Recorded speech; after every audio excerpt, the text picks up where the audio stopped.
Halakha Yomi. D'abord, il faut de temps en temps faire un petit rappel. L'importance du jour et de la nuit, d'écouter une halakha yomi. Les Hachamim disent Im lo beriti yomam valayla chukot shamayim va'aretz lo samti. C'est-à-dire que la création du monde est faite pour la Torah. Et c'est pour ça que dans notre vie, on a une obligation. Le matin, le jour et la nuit. Au moins un verset de Torah. Et surtout si c'est une halakha. Parce que la halakha, on en a besoin dans la vie courante. Alors, même que des fois, on ne comprend pas tout, ou on sent que cette halakha n'est pas utile, peut-être pour le moment, elle pourra être utile dans un autre moment. Comme les Hachamim disent, Divrei Torah, Aniim bemakom ehad, Ashirim bemakom aher. Les Hachamim nous disent que les Divrei Torah, la Torah, des fois, elle est pauvre dans un endroit, mais elle est riche dans un autre endroit. Comme on raconte que Hillel était arrivé dans un endroit, dans une grande ville,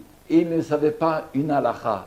Et lui, il leur a dit la halakha et on l'a mis comme président, comme grand rabbin chez eux. Parce que cette halakha, ils n'ont pas étudié. Alors, une petite halakha, il y a la bracha de Shehianu. Shehianu, on l'a fait lorsqu'on est content de voir un ami qu'on n'a pas vu 30 jours au moins, qui est cher à nous, qu'on est content de le voir. Et lorsqu'on achète des nouveaux habits, qu'on est content de nos nouveaux habits, et lorsqu'on les porte, on doit faire la bracha de Shehianu. Il y a des règles dans la bracha de Shehianu, mais il faut savoir qu'une des règles, que la personne, elle doit être contente pour faire la bracha de Shehianu.